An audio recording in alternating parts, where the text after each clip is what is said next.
Setiap kali azan berkumandang, langkah-langkah ringan seorang pemuda selalu terdengar mendekati masjid tua di ujung desa. Namanya Raffi, seorang pemuda berusia 23 tahun, yang sejak kecil dikenal pendiam dan taat beribadah. Sejak ibunya meninggal, saat ia masih di sekolah dasar, Raffi tumbuh dalam kesunyian. Ayahnya, Pak Hasan, seorang sopir angkutan antar kota, juga meninggal ketika Raffi baru lulus SMP. Kecelakaan tragis yang hingga kini tidak sepenuhnya ia pahami. Namun, Raffi tidak tumbuh dengan dendam atau kebencian. Ia justru mencari pelipur dalam salat, zikir, dan lantunan ayat-ayat suci. Tempat ia belajar banyak tentang kehidupan adalah Masjid Al-Huda, dan orang yang paling ia hormati di dunia ini, setelah kedua orang tuanya, adalah Ustaz Mahfud, imam tua masjid yang selalu menuntunnya dengan sabar. Raffi tidak pernah tahu bagaimana caranya membalas kebaikan imam itu. Sejak Raffi kehilangan ayah, Ustaz Mahfudlah yang menjemputnya ke rumah setiap subuh, menyuapinya saat sakit, bahkan membelikannya baju koko baru di hari raya. Sosok itu telah menjadi semacam pengganti ayah, guru, dan sahabat dalam satu jiwa, tua yang lapang dan bersahaja. "Raffi," kata Ustaz Mahfud suatu malam seusai salat Isya, "ilmu agama itu bukan untuk menang dalam debat, tapi untuk menang dalam hati sendiri. Menang melawan marah, menang melawan kecewa." Raffi mengangguk, menunduk, mengaminkan dengan hati yang penuh rasa syukur. Baginya, setiap kalimat sang imam seperti air sejuk yang mengalir ke hati yang haus makna hidup. Setiap hari, Raffi semakin dekat dengan masjid. Ia mulai dipercaya menjadi muazin, kadang menggantikan Ustaz Mahfud bila beliau sakit atau terlalu lelah. Suatu hari, Ustaz Mahfud mulai sering batuk keras dan sulit berdiri lama. Waktu dan usia tampaknya mulai menagih janjinya. Wajahnya tetap teduh, tapi ada keriput di matanya yang seolah menyimpan sesuatu yang belum selesai. "Ustaz, kalau saya boleh, biarlah saya bantu lebih banyak di masjid ini," ujar Raffi suatu sore. Ustaz Mahfud tersenyum. "Sudah saatnya kamu mengambil lebih banyak peran, Nah. Sebab mungkin sebentar lagi, aku hanya bisa melihat dari jauh." Raffi menahan napas. Ada firasat yang aneh. Beberapa minggu kemudian, Ustaz Mahfud jatuh sakit. Ia terbaring di kamar kecil, belakang masjid. Raffilah yang paling sering menemaninya, membelikan obat, menyuapi bubur, bahkan membersihkan tubuh sang imam. Tak sedikit pun ada rasa jijik atau lelah, hanya rasa cinta dan bakti. Hingga suatu malam, di antara batuk dan sesak, napasnya Ustaz Mahfud memanggil Raffi mendekat. "Raffi." Suara itu lirih, namun jelas. "Ada satu hal yang harus kamu tahu. Sebelum Allah memanggilku." Raffi mengangguk dan menggenggam tangan keriput itu erat. Aku yang menyebabkan ayahmu meninggal." Waktu seperti berhenti. Suara jangkrik. Di luar jendela menjadi sunyi. Nafas Raffi tercekat. Matanya menatap sang imam tak percaya. "Apa maksud Ustaz?" Tanyanya pelan, namun gemetar. "Dulu, 20 tahun lalu, aku yang menyetir mobil yang menabrak ayahmu. Aku dalam perjalanan dari pengajian malam. Jalannya gelap, aku mengantuk. Mobil itu melaju tanpa aku sadari. Setelah kejadian, aku panik dan pergi. Tapi aku tahu, aku telah membunuh seorang ayah dan merampas masa kecil seorang anak." Air mata menetes di pipi Ustaz Mahfud. "Aku cari anak itu. Aku ingin menebus kesalahan. Hingga aku tahu, anak itu adalah kamu, Raffi.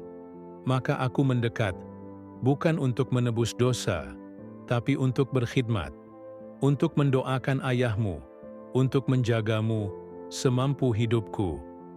Raffi tidak berkata apa-apa. Matanya panas, tangannya melemas. Dunia seperti berubah bentuk, ia berdiri pelan. Lalu dengan tubuh gemetar, ia bersujud. Bukan karena menyerah, tapi karena Allah menyentuh hatinya dengan cara yang tidak ia pahami. "Ya Allah, Engkau datangkan guruku, yang ternyata adalah ujianku. Engkau tunjukkan hikmah, melalui luka. Dengan suara parau, Raffi berbisik, "Saya sudah memaafkan Ustaz sejak dulu. Meski saya tidak tahu, hati saya selalu damai karena Ustaz. Kini saya tahu mengapa." Ustaz Mahfud menangis. Malam itu, langit terasa sangat dekat. Dan esok harinya, Raffi mengumumkan kepada jamaah masjid, "Mulai hari ini, saya akan menjadi imam tetap di masjid ini. Bukan karena saya pantas, tapi karena saya ingin terus mendoakan guru saya, ayah saya, Ustaz Mahfud."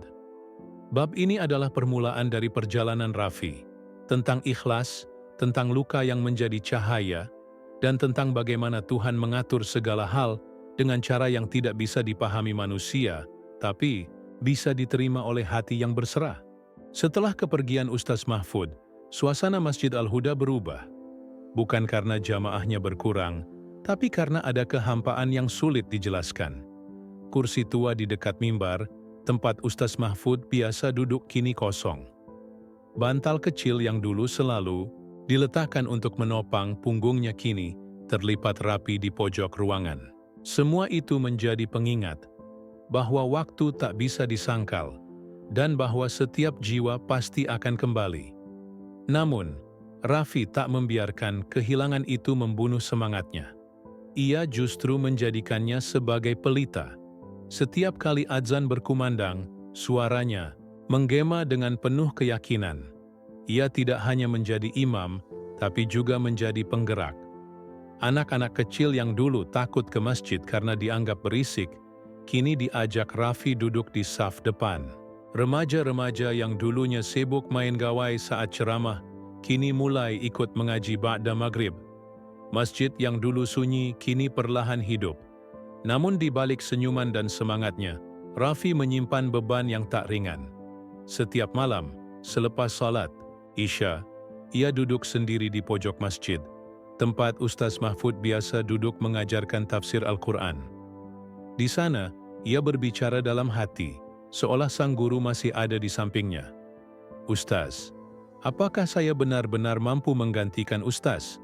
Saya bukan orang yang sebaik Ustaz. Ilmu saya belum dalam, tapi saya janji, saya akan terus belajar. Saya tidak akan biarkan masjid ini kosong." Raffi sering menangis sendiri, tapi ia tak pernah membiarkan air matanya terlihat oleh jamaah. Ia tahu, tanggung jawab imam bukan hanya memimpin salat, tapi juga menjadi contoh, walau hatinya sering koyak oleh rasa rindu dan pertanyaan yang tak terjawab. Suatu hari, seorang lelaki paruh baya datang ke masjid.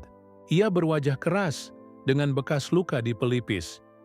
Namanya Pak Joyo, mantan preman kampung sebelah yang kini mencoba memperbaiki hidup. "Ini masjid yang dipimpin anak muda itu ya?" tanyanya kepada seorang jamaah. "Iya Pak." "Namanya Raffi." "Anaknya?" "Baik, dulu diasuh Ustaz Mahfud, almarhum." Pak Joyo duduk di saf belakang.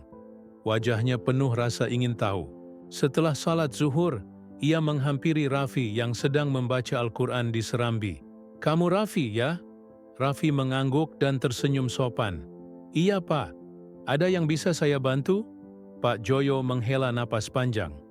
Saya dulu kenal almarhum Ustaz Mahfud. Dia pernah bantu saya keluar dari dunia kelam, tapi saya belum sempat balas budi." Raffi menatapnya dengan tenang. "Balas budinya dengan menjadi orang baik, Pak. Itu yang beliau ajarkan." Pak Joyo termenung. "Kamu mirip dia, tenang tapi kuat." "Dulu saya pikir orang lembut itu lemah, tapi ternyata yang bisa sabar itu justru paling kuat." Beberapa hari kemudian, Pak Joyo mulai ikut gotong royong membersihkan masjid, lalu membantu menjaga kebersihan toilet, menyapu halaman, bahkan sesekali ikut duduk di pengajian. Kehadiran orang-orang seperti Pak Joyo menjadi bukti bahwa kebaikan itu menular. Dan semua itu, menurut Raffi, adalah berkat doa Ustaz Mahfud yang terus ia panjatkan. Setiap malam Jumat, Raffi membaca Yasin dan tahlil di makam sang guru yang terletak di samping masjid, di bawah pohon kelapa tua. "Ya Allah, Ampunilah beliau, jadikan semua kebaikannya cahaya yang terus bersinar. Dan jika saya boleh meminta, izinkan saya mewarisi hatinya, yang pemaaf, yang sabar, yang tulus. Doa itu selalu disertai air mata. Tapi bukan air mata kesedihan, melainkan air mata kerinduan yang berubah menjadi kekuatan. Di suatu subuh yang dingin, seorang anak kecil bernama Dani, murid TPA di masjid itu, menarik tangan Raffi seusai salat. "Ustaz, kenapa Ustaz gak pernah marah-marah kayak guru yang di sekolah?" Raffi tersenyum dan berjongkok di hadapan bocah itu. "Karena kalau marah, kamu jadi takut. Kalau kamu takut, kamu gak mau datang ke masjid. Tapi kalau kamu senang, kamu pasti datang terus." Dani mengangguk polos, lalu memeluk Raffi. Momen-momen seperti itu membuat Raffi sadar. Masjid ini bukan lagi sekadar tempat ibadah, ini adalah rumah. Tempat setiap orang mencari arah. Dan ia, dengan segala keterbatasan, harus menjadi cahaya bagi mereka. Namun, kehidupan tidak selamanya tenang. Raffi mulai mendengar bisik-bisik dari beberapa tokoh tua di desa yang mempertanyakan kepemimpinannya. Masih muda begitu sudah jadi imam tetap, ilmunya belum matang. Takutnya nanti sesatkan orang. Raffi tidak marah. Ia hanya tersenyum, karena ia tahu jalan kebaikan tidak selalu mendapat sambutan hangat.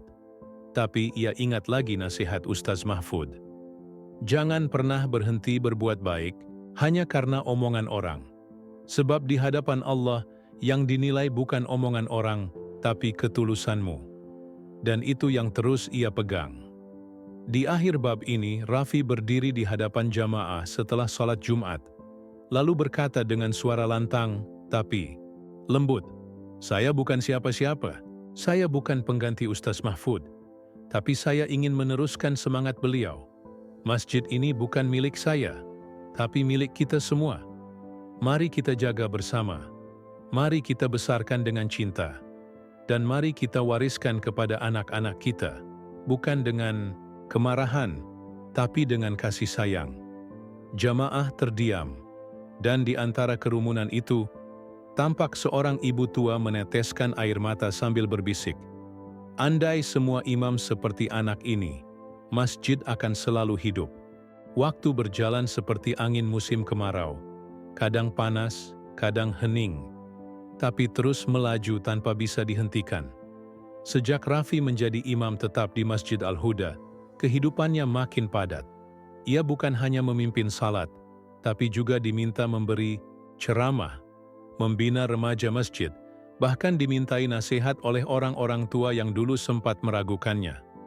Namun di balik kesibukan dan kepercayaan itu, ada satu hal yang tak pernah benar-benar hilang dari hati Raffi. Kenangan tentang ayahnya, sosok Pak Hasan yang wafat saat Raffi masih remaja, hingga kini masih meninggalkan jejak dalam hidupnya.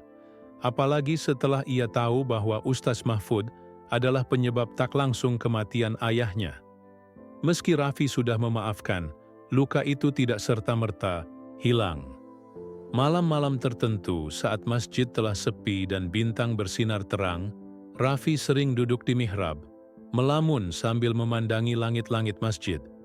"Ayah, kalau ayah masih hidup, apa ayah bangga padaku?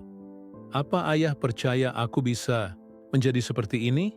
Atau ayah marah karena aku memaafkan orang yang telah mengambil nyawa ayah?"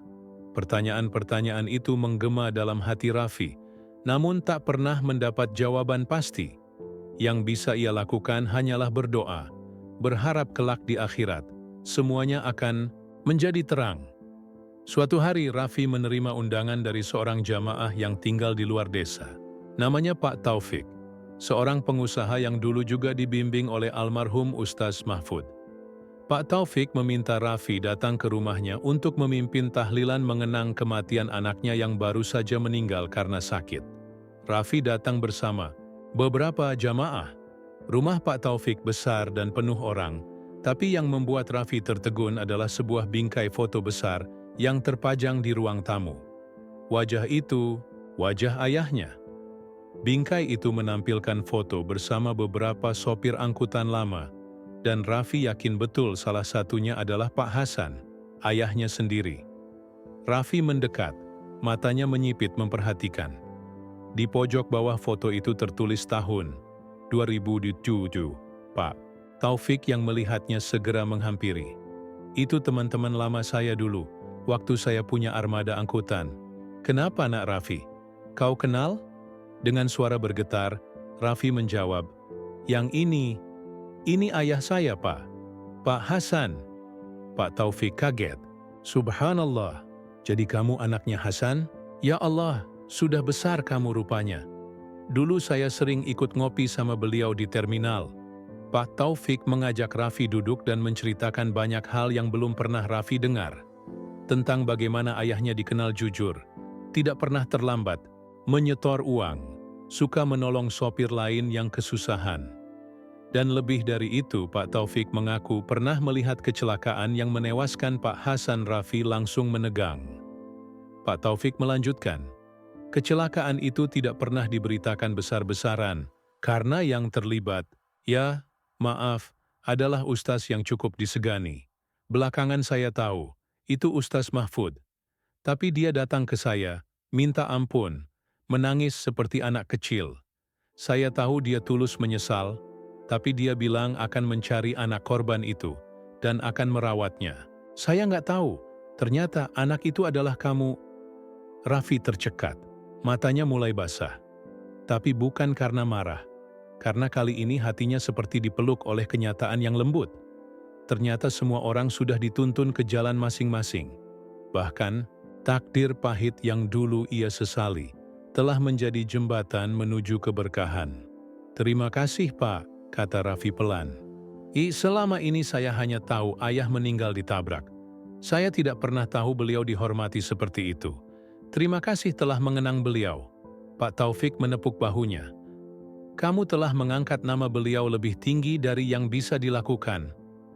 Siapapun nak, dengan sabarmu, dengan maafmu, dengan cara kamu mencintai masjid ini, ayahmu pasti bangga. Setelah pulang dari rumah Pak Taufik, malam itu Raffi sholat tahajud lebih lama dari biasanya. Sujudnya lebih dalam, doanya lebih pelan, tapi menyayat.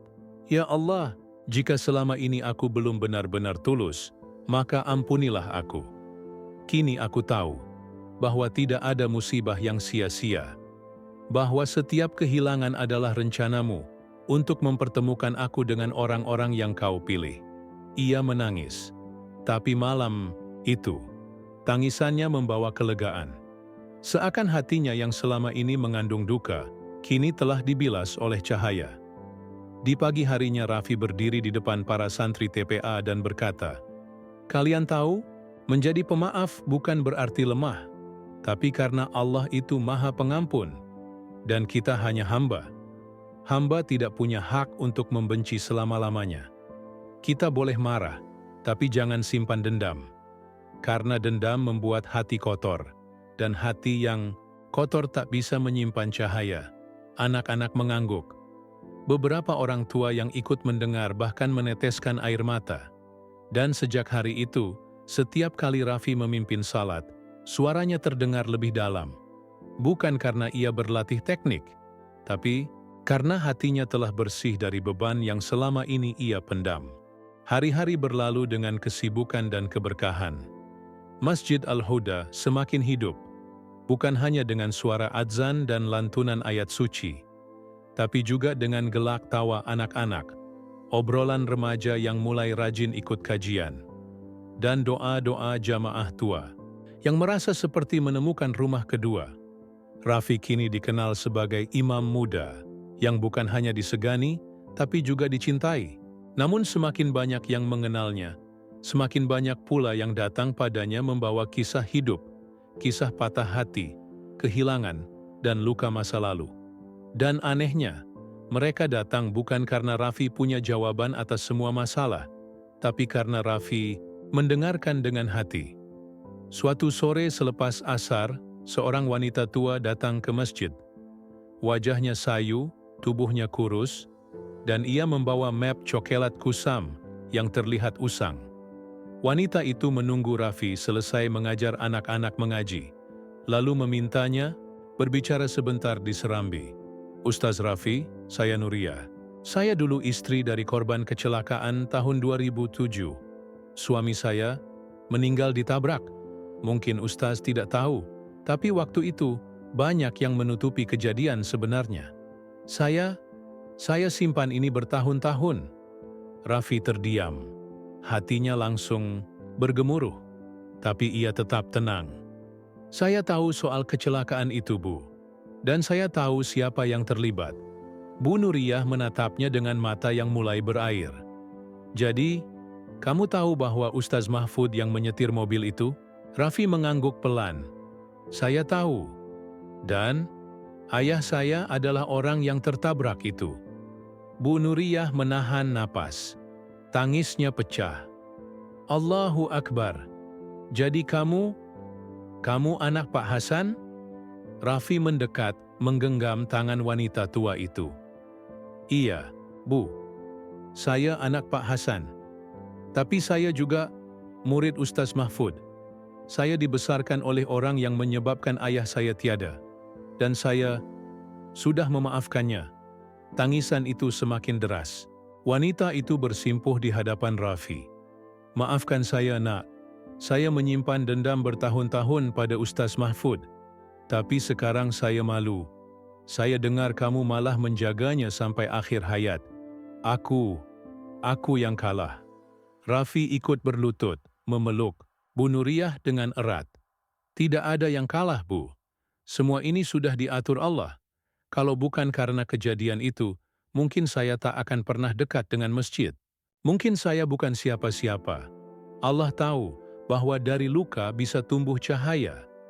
Mereka berdua menangis, tapi tangis yang menyembuhkan. Bukan menyalahkan, tapi melepaskan. Beberapa hari kemudian, Raffi mendapat undangan dari masjid besar di kota, kabupaten. Ia diminta mengisi khutbah Jumat karena imam di sana sedang sakit. Ini adalah pertama kalinya Raffi berdiri di hadapan ratusan jamaah dari luar desanya. Ada rasa gugup, tapi lebih dari itu, ada rasa tanggung jawab yang besar. Dalam khutbahnya, Raffi tidak menyampaikan materi yang rumit. Ia hanya berbicara tentang ampunan dan pertemuan kembali di akhirat. "Saudara-saudara sekalian, tidak semua luka bisa disembuhkan oleh waktu, tapi semua luka bisa disembuhkan oleh maaf. Maaf bukan karena kita lemah, tapi karena kita ingin kuat. Karena kita ingin tenang ketika kelak berdiri di hadapan Allah. Siapa tahu, orang yang pernah menyakiti kita, justru yang paling banyak mendoakan kita di hari-hari terakhir hidupnya." Masjid hening. Suasana seolah dibekukan oleh kata-kata itu. Seusai salat, seorang bapak mendekatinya. Ia tidak berkata banyak, hanya menatap Raffi dan berkata, "Saya bawa dendam 15 tahun. Tapi hari ini saya ingin pulang dengan dada yang lebih lapang. Terima kasih, Ustaz." Kembali ke desanya, Raffi memimpin kegiatan rutin masjid seperti biasa. Tapi malam itu, setelah salat Isya, ia duduk sendirian di mihrab. Ia membuka lembaran Quran, lalu menatap langit-langit masjid. "Ustaz Mahfud, saya sudah cerita ke banyak orang tentang kebaikan Ustaz. Saya juga sudah belajar menerima. Tapi malam ini saya ingin satu hal." Raffi memejamkan mata. "Izinkan saya sujud di tempat yang dulu Ustaz sering sujud. Dan biarkan doa saya sampai, agar Ustaz damai di sisinya." Ia pun bersujud. Lama, dalam, sunyi. Air matanya jatuh di atas sajadah, mengalir di sela-sela lantunan zikir yang tak terdengar oleh siapapun, kecuali langit. Dan malam itu, ada kelegaan baru yang tumbuh dalam dada Raffi. Seolah luka bertahun-tahun itu akhirnya benar-benar sembuh.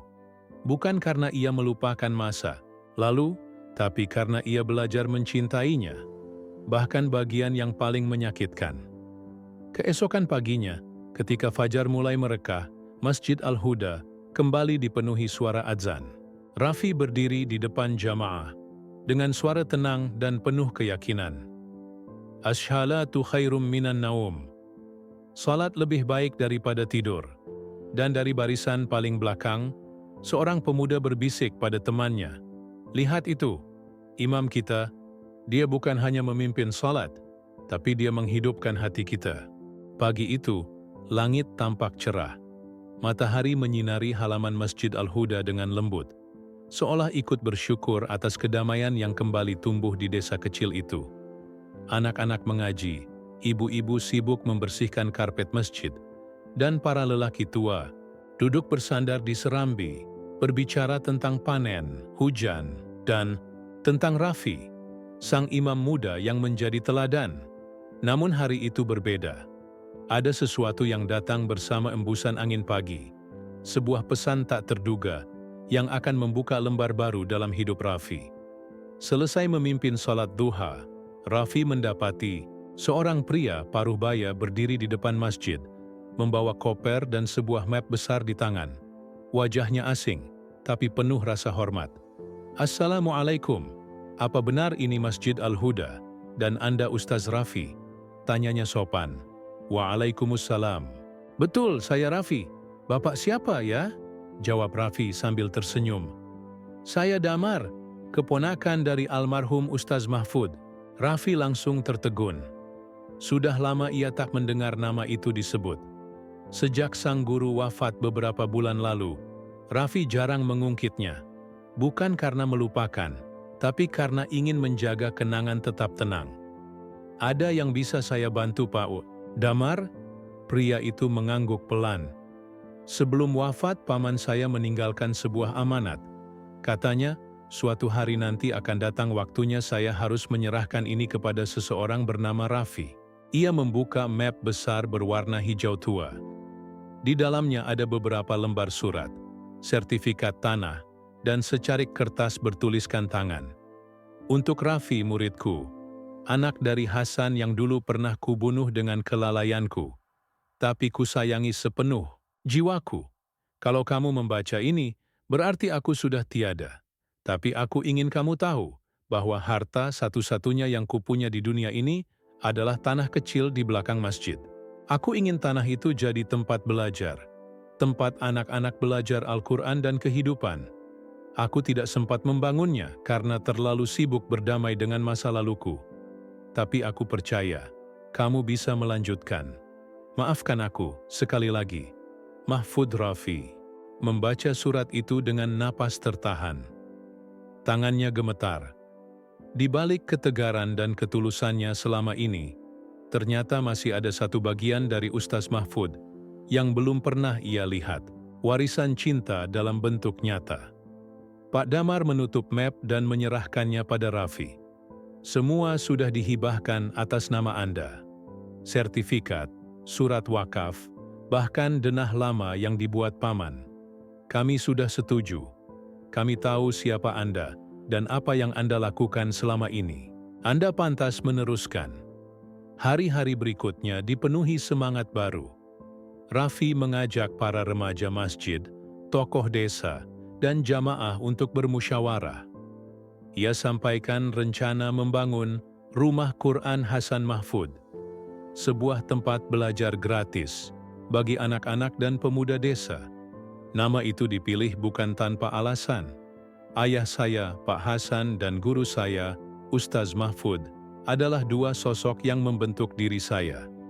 Satu memberi saya kehidupan, satu lagi mengajarkan saya makna kehidupan. Saya ingin nama mereka terus hidup dalam kebaikan, kata Rafi dalam musyawarah desa. Awalnya, sebagian warga sempat bingung. "Kenapa harus pakai nama pembunuh ayahmu, Rafi?" tanya seorang bapak. Rafi menjawab dengan tenang, "Karena saya ingin anak-anak desa ini tahu bahwa dalam hidup memaafkan bukan kekalahan. Justru itulah kemenangan yang paling tinggi." Kalimat itu membungkam semua keraguan. Tak ada yang membantah. Bahkan beberapa warga yang dulu paling keras justru kini menjadi pendukung paling setia pembangunan rumah Quran itu. Pembangunan dimulai tidak mudah. Dana terbatas. Tapi semangat warga dan bantuan dari para donatur yang mengenal kisah Rafi menjadikan proyek itu tetap berjalan. Setiap hari setelah salat subuh, Rafi ikut mencangkul, mengangkat batu, bahkan menyemen pondasi bersama tukang. Anak-anak kecil memanggilnya Ustaz Tukang, dan mereka meniru semua yang dilakukan Raffi, termasuk tidak malu untuk bekerja keras demi cita-cita mulia. Beberapa bulan kemudian, bangunan sederhana itu berdiri megah dalam kesederhanaannya. Dindingnya belum dicat mewah, tapi penuh semangat. Di atas gerbangnya tertulis, Rumah Quran Hasan Mahfud, tempat belajar, tempat memaafkan. Peresmian dilakukan dengan sederhana, diiringi doa dan air mata. Raffi berdiri di tengah-tengah warga, memimpin doa. Ya Allah, jadikan tempat ini rumah bagi cahayamu, tempat anak-anak belajar bukan hanya tentang huruf-huruf suci, tapi juga tentang cinta, kesabaran, dan ampunan. Jadikan ini amal jariah bagi ayahku dan guruku. Suara amin menggema. Hari itu, desa kecil itu belajar sesuatu yang besar, bahwa warisan terbaik bukanlah harta, tapi bekas cinta yang ditanam dengan air mata dan tumbuh dengan pengampunan. Di malam hari, setelah semua tamu pulang, Raffi duduk sendiri di teras rumah Quran itu. Ia menatap langit, seperti biasa, dan berbisik lirih. Ayah, Ustaz, ini rumah kalian. Aku hanya tukang kecil yang membangun dari serpihan luka yang kalian tinggalkan. Tapi aku bahagia, karena luka itu kini telah menjadi taman. Lalu, ia berdiri, masuk ke dalam, dan bersujud di ruangan utama. Sujud panjang, sujud penuh makna. Bukan untuk meminta lagi, tapi untuk bersyukur. Dan malam itu, untuk pertama kalinya sejak bertahun-tahun lalu, Raffi bisa benar-benar tertidur dalam damai. Beberapa tahun telah berlalu sejak rumah Quran Hasan Mahfud berdiri. Bangunan sederhana itu kini telah berubah menjadi tempat yang ramai, penuh dengan aktivitas positif. Anak-anak datang pagi dan sore, belajar membaca Al-Quran dan menghafalnya. Para pemuda desa yang dulu hanya nongkrong di warung, kini sibuk mengurus kegiatan remaja masjid. Bahkan ada beberapa santri dari luar desa yang mulai berdatangan untuk menetap dan belajar di sana. Raffi, sang imam muda, tetap menjadi sosok sentral.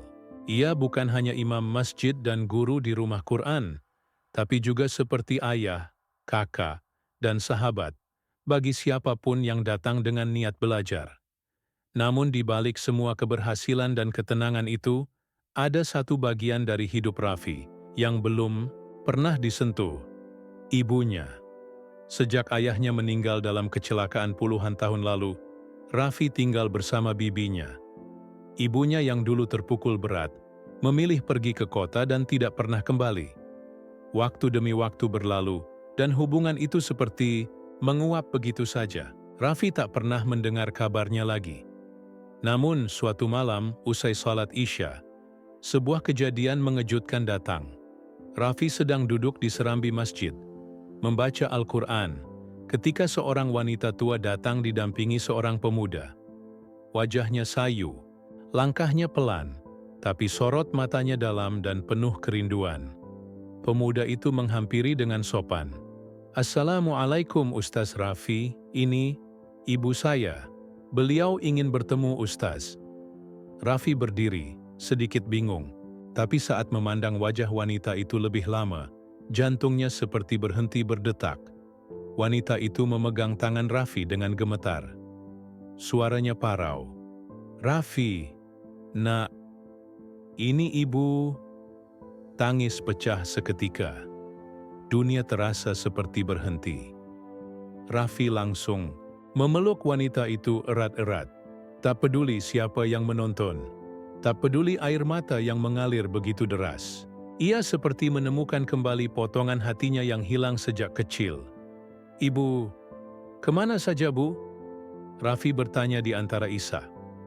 Wanita itu menjawab dengan penuh penyesalan. Ibu lemah, nak. Ibu tak kuat tinggal di rumah yang penuh kenangan. Ibu lari. Tapi setiap hari ibu berdoa, semoga kamu tumbuh jadi orang yang lebih baik. Dan Allah kabulkan. Beberapa hari kemudian, Ibu Raffi tinggal di rumah kecil dekat masjid. Warga menyambutnya dengan hangat, karena semua orang sudah tahu cerita hidup Rafi. Ia menjadi bagian dari keluarga besar Masjid Al-Huda. Dan Ibu Rafi, ia menjadi salah satu pengurus majelis taklim ibu-ibu. Wajahnya selalu teduh setiap kali melihat anaknya berdiri di mihrab. Di setiap doa selepas salat, ia menyebut satu nama dengan suara lirih. Ya Allah, panjangkan umur anakku Rafi. Jadikan ia pemimpin bagi orang-orang yang bertakwa. Pada suatu malam Jumat, Rafi memutuskan untuk berceramah tidak di atas mimbar, tapi duduk melingkar bersama para jamaah, termasuk anak-anak. Ia ingin malam itu terasa hangat, seperti keluarga. Teman-teman, katanya dengan tenang, hari ini saya ingin bercerita. Bukan tentang ayat-ayat hukum atau sejarah sahabat, tapi tentang perjalanan pulang. Semua terdiam, memperhatikan. Ada seorang anak yang kehilangan ayah sejak kecil. Ia tumbuh tanpa pelukan ibunya. Ia merasa sendiri. Tapi Allah tak pernah meninggalkannya. Allah mengirim guru, sahabat, dan orang-orang baik. Sampai akhirnya anak itu berdiri sebagai imam. Tapi ada satu doa yang belum terkabul. Ia menatap ke arah ibunya, yang duduk di antara ibu-ibu jamaah. Wajahnya basah oleh air mata. Doa itu akhirnya dikabulkan, karena ibunya pulang. Dan anak itu sadar bahwa Allah tidak pernah terlambat, tidak pernah salah waktu. Hanya kita yang kadang terlalu cepat menyerah. Malam itu, masjid tidak hanya diisi oleh suara zikir, tapi juga oleh pelukan dan air mata. Banyak dari jamaah yang ikut tersentuh, karena masing-masing dari mereka juga punya jalan pulang dalam hidup, baik itu kepada orang tua, kepada Allah, atau kepada diri sendiri. Beberapa bulan kemudian, Rafi menerima undangan untuk menjadi pembicara di acara besar tingkat provinsi. Temanya, menghidupkan masjid, menghidupkan hati. Ia hampir menolak karena merasa belum pantas, tapi ibunya menatapnya dengan lembut. Nak, ini bukan tentang siapa kamu sekarang, tapi tentang siapa yang kamu ajak kembali kepada Allah. Pergilah, bawa nama kampung kita, bawa kisahmu, biar orang lain juga tahu bahwa dari luka bisa tumbuh cahaya. Dan Rafi pun berangkat, di panggung besar, dengan ribuan pendengar. Ia tidak menyampaikan ayat-ayat panjang atau teori dakwah rumit.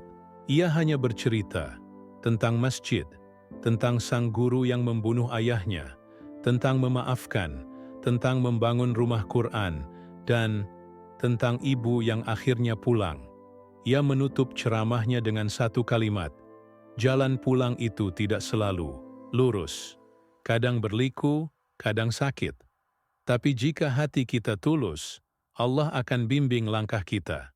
Karena dalam setiap masjid, setiap sujud, ada rumah untuk mereka yang ingin kembali. Waktu terus berjalan.